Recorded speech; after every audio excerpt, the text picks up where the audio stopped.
High, কেমন আছেন সবাই? আশা করি সবাই খুব খুব ভালো আছেন। আজকে কিন্তু আমি কোনো রেজিস্টার বা কোনো পড়াশোনার বিষয় নিয়ে ডিসকাশন করব না। আজকে যেটা নিয়ে ডিসকাশন করব সেটা কিন্তু খুব খুব ইম্পর্টেন্ট একটা জায়গা। সেটা হচ্ছে একটা রিপোর্ট, একটা রিপোর্টিং ফরম্যাট। আপনারা সবাই জানেন যে HMIS যে রিপোর্টিং ফরম্যাটটা, যেটা কিনা monthly service delivery reporting format বা সাব সেন্টার যে ফরম্যাট বলে, যেটা এনএম দিদিমণিরা স্পেশালি এটা most of the part ANM দিদিমণিদের যেটা ওনারা ফিল আপ করে পাঠান, ব্লকে জমা দেন। সেখানে কিন্তু সিএইচও দিদিমণিদের একটা কিছু জায়গা ছিল যেখানে আপনাকে ফিল করে দিতে হতো। এখন কিন্তু নতুন এই ফরম্যাটটা আসাতে সেখানে কিন্তু স্পেসিফিক একটা জায়গা হয়ে গেছে যেখানে সিএইচও দিদিমণিকে ওইটুকু জায়গায় ওই পেজটাকেই শুধু ফিল আপ করতে হবে। ওই ফরম্যাট নিয়ে কিন্তু অনেকের অনেক কনফিউশন আছে, সেটা ডিস্ট্রিক্টের সাথে কথা বলে ভালো করে জেনে নিয়েই আজকে আমি জানানোর চেষ্টা করছি। যদি আপনাদের কারোর কোনো কনফিউশন থাকে বা মনে হয় যে কোথাও ভুল বললাম বা রেকটিফিকেশনের প্রয়োজন আছে, উইদাউট হেজিটেশন আপনি কমেন্ট সেকশনে জানাতে পারেন, তাহলে আমি সেই ব্যাপারটা আরেকবার দেখে নেব। দেখুন, এখানে কিন্তু 9 নম্বর পেজে কিন্তু সিএইচও দিদিমণির জায়গা আছে। 9 নম্বর যে পেজটা সেটা কিন্তু সিএইচও দিদিমণির পার্ট, যেটা ওনাকে ফিল আপ করতে হবে, মানে ওনার কাছেই থাকবে এই রিপোর্টটা। দেখুন, এইখানে প্রথম নম্বর যেটা পয়েন্ট আছে সেটা হচ্ছে কি, total number of geriatric or elderly patients registered. এখানে মেনশন করে দিয়েছে জেরিয়াট্রিক বা এল্ডারলি, আমরা যেটা জানি 60 বছর বা তার বেশি বয়স হলে তাকে আমরা জেরিয়াট্রিক বা এল্ডারলি বলে ধরছি। এইবার দেখুন যে এখানে যেন কোনো কনফিউশন না থাকে। ধরুন সিএইচও দিদিমণি বিভিন্ন জন বিভিন্ন রকমভাবে এটা করেন, আমি জানি। কারোর ক্ষেত্রে একটাই হচ্ছে ক্লিনিক রেজিস্টার, যেখানে সমস্ত পেশেন্টকে তিনি এন্ট্রি করছেন। কারোর ক্ষেত্রে NCD, symptomatic, asymptomatic register plus clinic register, তিনটে মিলিয়ে আপনার ওপিডি রেজিস্টার হচ্ছে। যার ক্ষেত্রে যেমনই হোক না কেন, যদি আপনি ডেইলি পেশেন্ট কাউন্ট করতে গিয়ে, ডেইলি ফুটফল কাউন্ট করতে গিয়ে আপনি যদি তিনটে রেজিস্টার দেখে যোগ করে বসাতে হয়, এই ক্ষেত্রেও আপনি সেই তিনটে রেজিস্টার দেখেই কিন্তু এটাও যোগ করবেন। ধরুন আজকে বৃহস্পতিবার, থার্সডেতে আপনি আউটরিচ সেশনে গেছেন, এনসিডি আউটরিচ সেশনে গেছেন, তাহলে সেখানে আপনি কি করছেন, সেখানে আপনি একটা অ্যাসিমটোমেটিক রেজিস্টার নিয়ে, অ্যাসিমটোমেটিক একটা রেজিস্টার স্ক্রিনিং ক্যাম্পে যাচ্ছেন, একটা হচ্ছে সিমটোমেটিক রেজিস্টার, দুটো, এই দুটো দেখা গেল আপনি নিয়ে গেলেন। সেখানে ক্লিনিক রেজিস্টারটা নিচ্ছেন না, দুটো রেজিস্টার আপনি নিয়ে গেছেন। ওই দুটো রেজিস্টারে আপনি আজকে কি করছেন, শুধুমাত্র আপনি স্ক্রিনিং করছেন, 30 বছর বা তার ঊর্ধ্বে যাদের বয়স তাকে স্ক্রিনিং করছেন। ওইখানে দেখা গেল আপনি আসিমটোমেটিকে টোটাল 45 জনকে আপনি স্ক্রিনিং করলেন, তার মধ্যে আসিমটোমেটিকে আপনি 40 জনকে পেলেন আর সিমটোমেটিকে আপনি 5 জনকে পেলেন। আপনার আজকের ফুটফল হচ্ছে 45। এবার আপনি এনএম দিদিমণিকে আস্ক করলেন যে আপনার কাছে যতজন পেশেন্ট এসেছে তার মধ্যে 60 বছরের ঊর্ধ্বে কি কেউ ছিল, 60 বছর বা তার ঊর্ধ্বে কি কেউ আছে? উনি বললেন ফিভার নিয়ে একজন এসছে, একজন পেশেন্ট আমার কাছে ফিভার নিয়ে এসছে। তার মানে কি, একজন আছে ফিভার নিয়ে পেশেন্ট, ওনার কাছ থেকে একজন আপনি পেলেন। আর আপনি যে 45 জনকে পেয়েছেন তার মধ্যে আপনি 20 জনকে পেয়েছেন যাদের বয়স 60 বা তার ঊর্ধ্বে। তার মানে 20 আর 1 21 জন হচ্ছে আপনার আজকের ফুটফল। এইবার আপনাকে দেখতে হবে যে এদের মধ্যে স্ক্রিনিং যেহেতু করছে সেটা নতুন পেশেন্ট, পুরনো নয়। দেখা গেল আপনি যাদের স্ক্রিনিং করেছেন সিমটোমেটিক বা আসিমটোমেটিক মিলে 20 জনকে পেয়েছেন, তারা একদম নতুন, আর কখনো ওদের চেক করেননি, কিচ্ছু করেননি, প্রথমবারের মতো হলো। তাহলে আপনি 20 জন পেলেন। কিন্তু এনএম দিদির কাছে যে এসেছিল দেখা গেল সেই পেশেন্টটা আগেও বহুবার এসছে আপনার কাছে, আপনার অলরেডি পুরনো পেশেন্ট। তাহলে কিন্তু রেজিস্ট্রেশন আপনার শুধু 20 হবে, 21 কিন্তু রেজিস্ট্রেশন হবে না। এইভাবে প্রতিদিনের ক্ষেত্রে সেম ইনসিডেন্ট কি, আপনার কাছে প্রথমবারের জন্য এসছে এই মাসে, এই বছরের জন্য প্রথমবার এসছে, এরকম যতগুলো কেস হবে। ধরুন আজকের দিনে আমার কাছে এসছে 15টি পেশেন্ট। আজকে আমার এনসিডি ক্লিনিক ছিল, আজকে আমার কাছে টোটাল পেশেন্ট ছিল 52 জন। তার মধ্যে আমার 15 জন ছিল 60 বছরের ঊর্ধ্বে। 15 জনের মধ্যে 10 বা 12 জন একদম নিউ আর 3 জন হচ্ছে আগেও এসেছে। তাহলে আপনার কিন্তু আজকে রেজিস্টার্ড হয়েছে 12 জনের। তার মানে সেই মাসে প্রথমবারের জন্য এসেছে 60 বছর বা তার ঊর্ধ্বে যতজন, সেটাই কিন্তু আপনার রেজিস্টার্ড হবে। একদম নতুন পেশেন্ট, বয়স্ক মানুষ এবং প্রথমবারের জন্য এসছে, এই বছরে প্রথমবারের জন্য এসছে, সেটা কিন্তু আপনার কমপ্লিটলি হবে just total number of geriatric patient registered. তার মানে আপনি প্রতিদিন নতুন নতুন করে যেগুলোকে পাবেন, তাদের টোটাল মাসে কতজন নতুন পেশেন্ট রেজিস্ট্রেশন হলো সেই মাসের জন্য, তাহলে সেটাকে কিন্তু আপনাকে এই রেজিস্টারে বসাতে হবে। আশা করি সবার ক্লিয়ার। পরেরটা জেরিয়াট্রিক পেশেন্ট ফুটফল। তার মানে আমরা ফুটফলে যত পেশেন্ট এসছে আমরা ফুটফলে বসাচ্ছি, সেটা কিন্তু আমরা ফলো আপ না কি দেখছি না, আমরা ফুটফল। আজকে আমার কাছে টোটাল পেশেন্ট এসছে 15 জন, সেটাই আমার ফুটফল। এরএম দিদিমণির কাছে এসছে 10 জন, 15 আর 10 25, টোটাল আমার সুস্বাস্থ্য কেন্দ্রের ফুটফল। নতুন পুরনো আমার দেখার দরকার নেই। সেরকমভাবেই যদি আমার কাছে দেখা গেল এই মাসে আমি 22 জনকে পেলাম আমার রেজিস্টার্ড 22 জন, টোটাল ফুটফল পেলাম আমি কত? টোটাল ফুটফল পেলাম 44। তাহলে 22 আমার হচ্ছে নতুন, আর টোটাল ফুটফল পেলাম আমি 44। তাহলে আর বাকি 22 হচ্ছে কি আমার ফলো আপ। তাহলে আমার কি হবে? ফুটফলটা অবশ্যই করে বেশি হবে আর রেজিস্টার্ড কিন্তু কম হবে, কেননা ফুটফলের মধ্যে ফলো আপটাও জুড়ে আছে। আশা করি সবার ক্লিয়ার। এই রেজিস্টার কিন্তু কখনোই এমন হবে না, অনেকের মধ্যে এই ভাবনাটা আছে যে এএনএম দিদিমণিরা তো যাচ্ছে সিব্যাক করতে, ওইখানে গিয়ে তো ওরা ফ্যামিলি এনরোল করছে, তাহলে সেটাও হয়তো ফ্যামিলি এনরোল করে 60 বছরে বেশি পাচ্ছে, তাহলে তারাও কিন্তু রেজিস্টারে চলে আসবে না। সেটা কিন্তু একদম রেজিস্টারে আসবে না। আপনার সুস্বাস্থ্য কেন্দ্রে আপনার কাছে এসেছে যতজন 60 বছরের বেশি মানুষ, সেটাই কিন্তু আপনার রেজিস্টারে আসবে। এবার ফুটফল যা হবে টোটাল ফলো আপ এবং রেজিস্টার মিলিয়ে ফুটফল, আর রেজিস্টার হচ্ছে কমপ্লিটলি নতুন হলে সে রেজিস্টার, আর হচ্ছে বাকিরা ফলো আপ। এবার পরের নাম্বার, সেটা কি? নাম্বার অফ জেরিয়াট্রিক বা elderly person who underwent comprehensive geriatric assessment by CHO। এটা কিন্তু একটা কমপ্লিটলি বোঝার একটা জায়গা। সেটা কি? আপনি পেয়েছেন, আপনার কাছে এসেছিল আজকের দিনে, আপনার এনসিডি ক্লিনিক ছিল, আজকের দিনে আপনার কাছে 12 জন বয়স্ক মানুষকে আপনি পেয়েছেন, 60 বছরের ঊর্ধ্বে জেরিয়াট্রিক পেশেন্টকে 12 জনকে পেয়েছেন।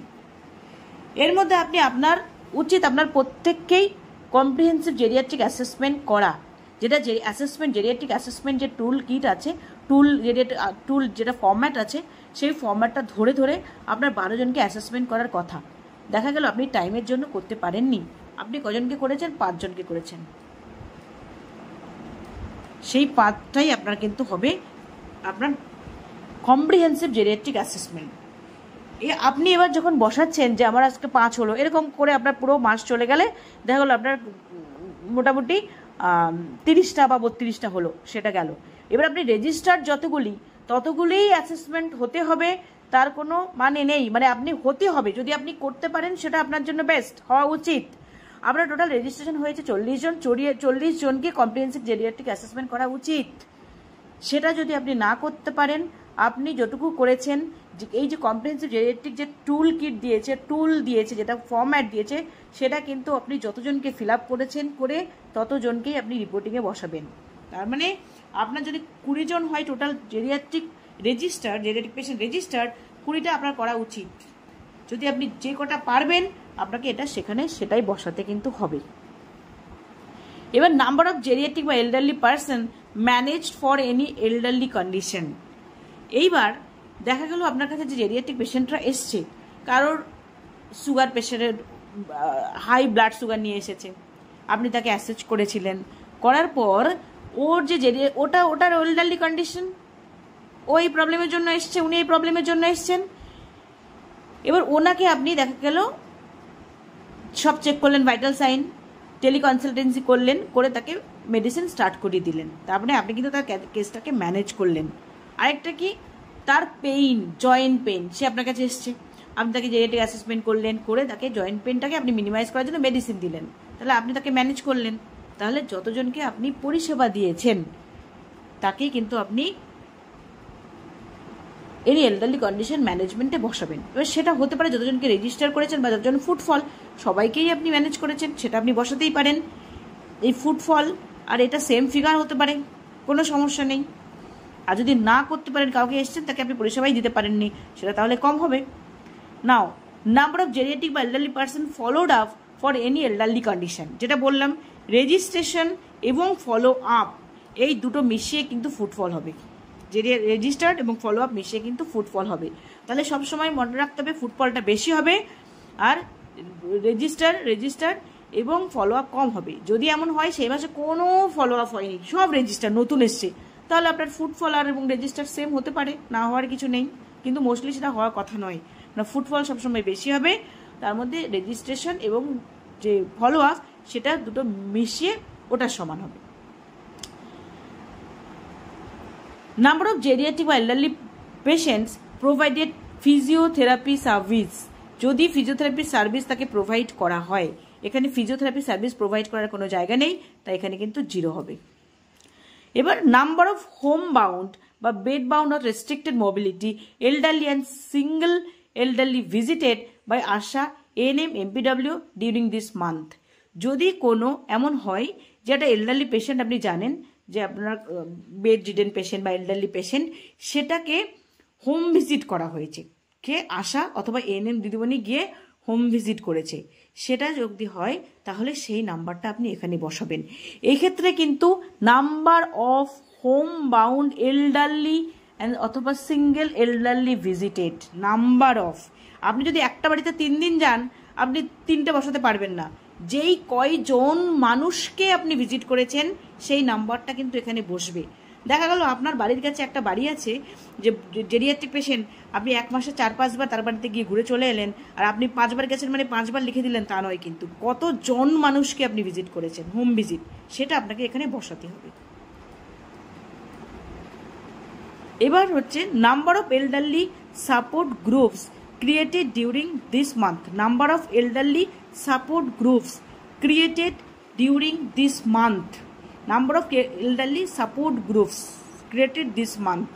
এবার দেখুন, আপনি হোম ভিজিট করা হলো বা হোম ভিজিটে যাওয়া হলো, গিয়ে সেই মানুষটাকে আইডেন্টিফাই করা হয়ে আপনি সাপোর্ট পার্সন আইডেন্টিফাই করলেন, সাপোর্ট পার্সন ঠিক করলেন, করে তাকে পরিষেবা দেওয়ার জন্য বা কেয়ার প্রোভাইডার ঠিক করলেন, এরকম যদি আপনি করে থাকেন তাহলে কিন্তু সেটা আপনি করতে পারেন। যে সাপোর্ট গ্রুপ, আমি একটা সাপোর্ট গ্রুপ ক্রিয়েট করেছি, এই মানুষটার জন্য একটা সাপোর্ট গ্রুপ ক্রিয়েট করেছি, যে আশা দিদিমণি, তারপরে তার কেয়ার প্রোভাইডার মিলে একটা সাপোর্ট গ্রুপ এনার জন্য। এবার যদি আপনি 3 জনকে হোম ভিজিট করলেন, 3 জনের জন্য আপনি 3টে সাপোর্ট গ্রুপ ক্রিয়েট করতে পারেন, তাহলে আপনি এখানে সাপোর্ট গ্রুপ আপনি 5 জন যদি হয় 5টা সাপোর্ট গ্রুপ ক্রিয়েট করতেই পারেন। সে আশা দিদিমণি আর কেয়ার প্রোভাইডারকে দিয়ে করতে পারেন, বা আশা দিদিমণি বা বাড়ির লোক একজন আছে তাকে দিয়ে করলেন, সেটা আপনি কটা সাপোর্ট গ্রুপ ক্রিয়েট করেছেন। 5 জন হলে 5টা সাপোর্ট গ্রুপ করতে পারেন, বা 5 জনকে আপনি 2টো সাপোর্ট গ্রুপ দিয়েই 5 জনকে করছেন, সেটা আপনার উপর নির্ভর করবে যে আপনি কটা সাপোর্ট গ্রুপ ক্রিয়েট করেছেন, সেটা আপনি সেই হিসেবে বসাবেন। এবার number of weekly geriatric clinic organise during this month, এই জেরিয়াট্রিক ক্লিনিক অর্গানাইজ করার ব্যাপার কিন্তু আমাদের ক্লিনিকে নেই। যদি আপনার ব্লক থেকে ডিসাইড করে জেরিয়াট্রিক ক্লিনিক অর্গানাইজ করে আসে, যে আপনার ওখানেই বসেছে একটা জেরিয়াট্রিক ক্লিনিক হয়েছে, ব্লক থেকে অর্গানাইজ করেছে, সেটা এক্সেপশনাল, সেটা আপনি বসাতে পারেন। বাট আপনার সুস্বাস্থ্য কেন্দ্রে জেরিয়াট্রিক ক্লিনিকের কিন্তু কোনো গল্প থাকার কথা নয়, এখানে কিন্তু 0ই বসবে যদি না ওরকম কিছু না হয়। Number of fixed day rehabilitation service provided during this month, এই রিহ্যাবিলিটেশন সার্ভিসেস কিন্তু প্রোভাইড করা হয় টারশিয়ারি কেয়ার সেন্টার থেকে, তাই এখানে কিন্তু এটা 0ই বসবে। পরেরটা number of palliative patient visited at home, এখানেও কিন্তু number of palliative patients visited at home, আপনার প্যালিয়েটিভ কেয়ারের পেশেন্ট আছে, আপনি জানেন এতজনকে প্যালিয়েটিভ কেয়ারের নিড রয়েছে, আপনি কতজনকে ভিজিট করেছেন, এটা কিন্তু মোটেই কিন্তু একটা বাড়িতে 3-4 দিন গেলেন ওইভাবে হবে না, কতজনকে ভিজিট করেছেন, কতজন, সেই জনটা আপনি এখানে বসাবেন, মানে কতজনকে আপনি প্যালিয়েটিভ কেয়ার দিয়েছেন হোম ভিজিট করে, সেটা বসাবেন, যা নাম্বার হবে তাই বসাবেন। Number of weekly palliative care OPD conducted, palliative care OPD কিন্তু আমাদের হয় না, তাই এটা আপনার 0 বসবে। আর যদি পিএইচসিতে, সুস্বাস্থ্য কেন্দ্রের পিএইচসিতে যদি বসে থাকে প্যালিয়েটিভ কেয়ার ওপিডি, যেটা যদি আপনি পাঠিয়ে থাকেন, যদি হয় সেটা বসাবেন, আদারওয়াইজ আমাদের ক্ষেত্রে কিন্তু এটা not applicable, 0। Number of cases reported for self harm, আপনি ভিজিটে গেলেন, ভিজিটে গিয়ে আপনি দেখলেন যে কোনো একজনের মধ্যে suicidal tendency, self harm, suicide এগুলো রয়েছে, সেরকম যদি আইডেন্টিফাই হয় তবে আপনি এখানে বসাবেন সংখ্যা, আদারওয়াইজ 0। এবার হচ্ছে total number of footfall in outreach camp session, এইটা কিন্তু আউটরিচের গল্প। ধরুন আপনি আউটরিচ সেশনে গেলেন, সে আপনি সোমবারে যান বা বৃহস্পতিবার যান, যদি যান আউটরিচ সেশনে গেলেন, আপনার টোটাল সপ্তাহে দেখা গেল আপনি সপ্তাহে না মাসে, সপ্তাহে 2টো করে করলেন বা 1টা করে করলেন, যদি সপ্তাহে 1টা করে করেন তাহলে মাসে 4টে আউটরিচ। এক একটা আউটরিচে কতগুলি টোটাল ফুটফল কত হয়েছে এক একটা আউটরিচে, সেটা ইন্টু 4 হয়ে যাবে, বা সেটা 4টে যোগ করে ধরুন প্রথমটা একই নাম্বার তো নাও হতে পারে, প্রথমটা দেখা গেল আপনার হয়েছে 40 জন, পরেরটা দেখা গেল আপনার হয়েছে 50 জন, পরেরটা দেখা গেল আপনার হয়েছে 30 জন, পরেরটা আপনার হয়েছে দেখা গেল 20 জন। তাহলে টোটালটা যোগ করে আপনার ফুটফল হবে, তাহলে 50 হচ্ছে 90, 120 আর 20, 140, টোটাল 140টা হচ্ছে আপনার আউটরিচের ফুটফল। এটা গেল, এটা সিম্পল একটা জিনিস। Number, total number cases examined in outreach camp for mental illness. এই যে মেন্টাল ইলনেস, এইটা কিন্তু বোঝার মতো একটা জায়গা। সেটা কি? Total number cases examined in outreach camp for mental illness. এই মেন্টাল ইলনেস কিন্তু আপনি যাকে তাকে তো মেন্টাল ইলনেসের জন্য আপনি করছেন, এক্সামিন করছেন, সেটা আপনি দেখাতে পারেন না। যদি কিনা এমন হয় যে আশা দিদিমণিরা সিভ্যাক ফর্ম ফিল আপ করেছে, এবার ওই সিভ্যাক ফর্ম ফিল আপ করার সিভ্যাক ফর্মের লাস্টের জায়গায় দেখতে পাবেন PHQ9 বলে, সরি PHQ2 বলে আছে, মানে ওখানে পেশেন্ট হেলথ কোয়েশ্চেনিয়ার 2, 2টো কোয়েশ্চেন আছে মেন্টাল হেলথের উপর। ওই 2টো কোয়েশ্চেনে যদি কোনো নাম্বার পান, ওটা নিয়ে আমি আগেও বহুবার বলেছি, যদি কোনো নাম্বার আসে ওখানে, যে কোনো নাম্বার ওখানে এসছে, দেখবেন 2 সপ্তাহর বেশি সময় ধরে, 2 সপ্তাহ বেশি সময় ধরে কোনো সিমটম, নিরাশা লাগা, কাজ করতে ইচ্ছে না হওয়া, এরকম 2টো পয়েন্ট আছে। যদি ওক্ষেত্রে কোনো নাম্বারিং পাওয়া যায়, তাহলে সেটা তো আপনার কাছে আসছে, আপনাকে বলো দিদি আমি এখানে পেয়েছি, সে আমাকে 2টোর মধ্যে এক জায়গায় বলেছে যে হ্যাঁ ও 2 সপ্তাহ বেশি সময় ধরে এই সমস্যাগুলো কিন্তু অনেক হচ্ছে। তখন আপনি তাকে কি করবেন, সেই পেশেন্টের ক্ষেত্রেই কিন্তু আপনি তাকে এক্সামিন করবেন ফর মেন্টাল ইলনেস। কি দিয়ে? আপনার কাছে যে PHQ9টা রয়েছে, পেশেন্ট হেলথ কোয়েশ্চেনিয়ার 9টা কোয়েশ্চেন হয়েছে, 9টা কোয়েশ্চেন দিয়ে তাকে আপনাকে এক্সামিন করতে হবে। এবার এক্সেপশনাল ব্যাপার আছে, কি দেখা গেল সেই আশা দিদিমণি সিভ্যাকটা করেনি, কিন্তু সেই পেশেন্টটা আপনি আউটরিচে গেলেন, আপনার কাছে ডিরেক্ট এসছে, আউটরিচে গেলে আপনার কাছে ডিরেক্ট এসছে, মানুষটা এসে আপনার কাছে এমন কিছু বিহেভিয়ার করছে বা এমন কিছু বলছে, কাজ করতে ভাল লাগে না, সব মনে হয় আমার জীবনটা বেকার হয়ে গেছে, আমার কিছু ভাল লাগে না, বা তার এমন বিহেভিয়ার দেখলেন, দেখে মনে হচ্ছে আপনি তাকে, তার মেন্টালি একটু ডিস্টার্বড আছে, তখন আপনি PHQ9 ধরলেন, হাতে নিলেন, নিয়ে তাকে কোয়েশ্চেন করে এক্সামিন করতে শুরু করলেন। এটা যদি আপনি করে থাকেন তবেই কিন্তু তাকে আপনাকে নাম্বারটা বসাতে হবে। আপনি কতজনকে এই আউটরিচ ক্যাম্পে গিয়ে মেন্টাল হেলথের জন্য এক্সামিন করেছেন, সেই নাম্বারটা কিন্তু আপনি বসাবেন। এক্ষেত্রে কিন্তু আপনাকে PHQ9টা অ্যাপ্লাই করতে হবে। PHQ9 এটা কিন্তু মোটেই এমন নয় যে আপনি 2টো কোয়েশ্চেন করে নিলে আর হয়ে গেল, এটা দিয়ে অ্যাপ্লাই করে আপনাকে কিন্তু এক্সামিন করতে হবে, তখনই আপনি নাম্বারটা এখানে বসাবেন। তারপরে কি? Number of psycho education session conducted at Ayushman আরোগ্য মন্দির ডিউরিং দিস মান্থ। এইবার আপনি ওরকম পেশেন্টকে পেলেন যে PHQ9 দিয়ে আপনি আস করলেন, করার পর আপনার মনে হলো যে হ্যাঁ ব্যাপারটা একটু প্রবলেমেটিক লাগছে, তখন আপনি কি করতে পারেন, আপনি তখন তাকে যে আমাদের মেন্টাল হেলথের যে নাম্বার আছে 144116 মনে হয়, হ্যাঁ ওই নাম্বারে আপনি তাকে কল করলেন, ডিরেক্ট আপনি নিজে কল করিয়ে দিলেন, ওদের সাথে কানেক্ট করলেন, তাকে কাউন্সিলিং সেশন করলো, তাকে জানালো, বা আপনি যখন আইডেন্টিফাই করলেন তাকে বেশ কিছু মেন্টাল হেলথের উপর এডুকেশন দিলেন, কি করতে হবে না করবে সেগুলো জানালেন। এবং যখন টেলি সাইকিয়াট্রি স্টার্ট হচ্ছে, সেইখানে আপনি টেলিমেডিসিনের থ্রু দিয়ে তাকে আপনি তার ট্রিটমেন্টের ব্যবস্থা করিয়ে দিলেন, বা কাউন্সিলিং সেশন কন্ডাক্ট করলেন, সেটা আপনি কিন্তু এখানে বসাবেন। তাহলে আপনি মেন্টাল হেলথের জন্য এক্সামিন করলেন PHQ9 দিয়ে, দেখে দেখালেন কয়েকজনকে, 4জনকে করলেন, ওরকম পেলেন 4জনকে করলেন। তার মধ্যে PHQ9 দিয়ে করতে গিয়ে আপনি দেখলেন যে না ওরকম সেরকম কিছু ব্যাপার নেই, তাহলে আপনি ছেড়ে দিলেন, 2জনকে পেলেন ওরকম ব্যাপার, আপনি 2জনকে তখন হেলথ এডুকেশন দিলেন, আর টেলিসাইকিয়াট্রি হাবে আপনি কানেক্ট করিয়ে দিলেন, বা দেখা গেল অনেক সময় মেন্টাল হেলথের ডিপার্টমেন্টের লোকজনরা এসে বেশ কিছু সেশন অর্গানাইজ করে, সেরকম করিয়ে দিলেন, তাহলে সেটা আপনি কিন্তু সেই নাম্বারটা এখানে বসাবেন। আপনাকে এগুলোর কিন্তু রেকর্ড আপনাকে রাখতে হবে, যে এইজনকে আমরা এক্সামিন করেছিলাম, এতজনকে আপনি পেয়েছি, সেটা কিন্তু আপনাকে রেকর্ড রাখতে হবে অবশ্যই করে।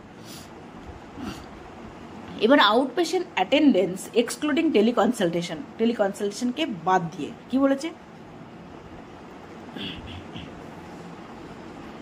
Allopathic outpatient attendance allopathic attendance আপনার কত হয়েছে, টোটাল যেটা আমরা দিই, টোটাল যে ফুটফল ধরে আমরা যেটা দিই টোটাল অ্যাটেন্ডেন্স, সেটা আপনি এখানে বসাবেন। এবার out of above number of specialist allopathic OPD service provided, total আপনার যতজন ফুটফল আছে যাকে আপনি অ্যালোপ্যাথিক ট্রিটমেন্ট দিয়েছেন, পরিষেবা দিয়েছেন, সেটা তো আপনি আউটপেশেন্টে বসাচ্ছেন, যেটা আপনি আগের ফরম্যাটেও বসাতেন সেটা বসালেন। এর মধ্যে কতজনকে specialist allopathic OPD service provide করা হয়েছে। দেখা গেলো মেন্টাল হেলথে রয়েছে 2 জন করেছেন, অপথ্যালমিক কনসালটেশন আপনি 3 জন করেছেন, টিউবারকুলোসিস আপনি 2 জনকে করেছেন, ইএনটি আপনি 3 জনকে করেছেন। এটা কিন্তু আপনাকে কাউন্টে রাখতে হবে। তাহলে আপনি স্পেশালিস্ট অ্যালোপ্যাথিক ওপিডি অ্যাটেন্ডেন্স কয়জনকে প্রোভাইড করেছেন সেটা আপনাকে মেনশন করতে হবে। আয়ুষ আউটপেশেন্ট অ্যাটেন্ডেন্স, যেখানে আয়ুষের গল্প নেই সেখানে তো ওখানে 0 হবে। আর out of above number of specialist AYUSH OPD সেটাও আপনার 0 হবে। গেল। এবার total cases referred out OPD IPD emergency during that day, কতগুলি রেফার্ড আউট হয়েছে। যদি আপনার টোটাল যেহেতু আসছে তাহলে এনএম দিদিমণি দেখা গেলো হাই রিস্ক মাদারকে রেফার করেছে সেটা আসছে। আপনি কোনো কেস পেলেন যেটা আপনাকে সলভ করতে পারলেন না টেলিমেডিসিন থ্রু দিয়েও, সেটা আপনি রেফার করলেন, যেমন আগে করতেন রেফার টোটাল কাউন্ট করতেন, সেটা আপনি এখানে বসালেন। ডে কেয়ার অ্যাডমিশন সেরকম গল্প যেহেতু এখন নেই আপনাকে 0 বসবে। তারপরে কি হচ্ছে total number of telemedicine consultation provided, সেটা তো আপনি জানেন, আপনি বসিয়ে দিলেন টোটাল যোগ করে। Total number of emergency cases managed, দেখা গেল কেউ ইনজুরি পেশেন্ট এলো, রোড ট্রাফিক অ্যাক্সিডেন্ট এলো, বা কোথাও ড্রাউনিংয়ের পেশেন্ট এলো, হতে পারে কোথাও কিছু চোকিং হয়ে গেছে সেরকম পেশেন্ট এলো, এরকম এমার্জেন্সি কেসে ডগ বাইট, এরকম এমার্জেন্সি কেস আপনি কটা ম্যানেজ করেছে সেটা আপনি এখানে বসাবেন। Total number of CPR perform in the emergency, CPR যদি কাউকে দিয়ে থাকেন সেটা আপনি এখানে বসাবেন।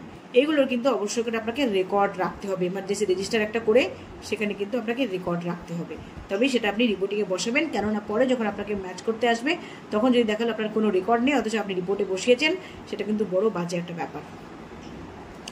এই ছিল রিপোর্টিং ফরম্যাট। যদি তাও কারোর কোনো কনফিউশন থাকে বা কিছু বলার থাকে আপনারা অবশ্যই করে আমাকে জানাতে পারেন। আরেকবার করে আমি বলি, প্রথম যেটা আছে সেটা হচ্ছে আপনার ওই মাসে নতুন করে এসেছে বয়স্ক মানুষ কজন, নতুন রেজিস্ট্রেশন আর কখনো আসেনি আপনার কাছে, সে কাকে কখনো আপনি দেখেননি, আপনার কাছে নতুন করে এসেছে প্রথমবারের জন্য, তাকে আপনি রেজিস্ট্রেশন করলে কজন, সেটা আপনার এখানে বসবে। আর হচ্ছে জেরিয়াট্রিক পেশেন্ট ফুটফল, আগে এসেছে পুরনো এসে দেখার দরকার নেই, এক এক দিনে যত ওজন করে এসছে টোটাল মাস হিসাব করলে যতজন আপনার কাছে 60 বছর বা তার বেশি পেশেন্ট এসেছে সেটা আপনার ফুটফল। তারপরে কি আপনি যতজনকে জেরিয়াট্রিক অ্যাসেসমেন্ট যে টুল আছে সেই টুল ধরে আপনি পুরো ফিল আপ করেছেন, তাকে এক্সামিন করেছেন, সেটাকে কম্প্রিহেন্সিভ অ্যাসেস করেছেন, যদি কতগুলো করে থাকবেন সেই নাম্বারটা আপনি বসাবেন এবং সেই ফরম্যাট কিন্তু আপনার ফিল আপ করা থাকতে হবে। দেন পরের জন কি কতজনকে আপনি ওর যে কন্ডিশনের জন্য বা যে প্রবলেমের জন্য সে আপনার কাছে এসছে সেরকম কজনকে আপনি ম্যানেজ করেছেন, তার কন্ডিশনটা ম্যানেজ করেছেন, ট্রিটমেন্ট প্রোভাইড করেছেন, সেটা আপনি দেবেন। ফলো আপ কতজন, আপনার রেজিস্ট্রেশন হয়েছে অনেকগুলি 50 জন, কিন্তু তার মধ্যে কয়েকজন আছে যারা আমি আগেও এসছে, ওই মাসে অন্য সময়েও এসছে, আগের মাসেও আসছে, আমি অলরেডি চিনি, সে আমার রেজিস্ট্রেশন হয়ে গেছে, সেগুলো আপনার হচ্ছে ফলো আপ। এবার নাম্বার অফ জেরিয়াট্রিক বা এলডারলি পেশেন্ট প্রোভাইডেড ফিজিওথেরাপি এখানে 0 হবে, আর বাকি যেগুলো আছে সেগুলো তো বলা হয়েছে, আপনারা সেভাবে ফিল আপ করবেন। আশা করি কারোর এটা দেখার পর কনফিউশন থাকবে না। তাও যদি কিছু বলার থাকে আপনারা অবশ্যই কমেন্ট সেকশনে জানাতে পারবেন। যদি ভিডিওটা ভালো লাগে অবশ্যই করে একটা লাইক করবেন, আর যদি মনে হয় আপনার কলিগ বা ফ্রেন্ড কারোর এটা প্রয়োজনে লাগবে আপনারা শেয়ার করে দেবেন। ভালো থাকবেন সবাই, বাই, দেখা হবে নেক্সট ভিডিওতে।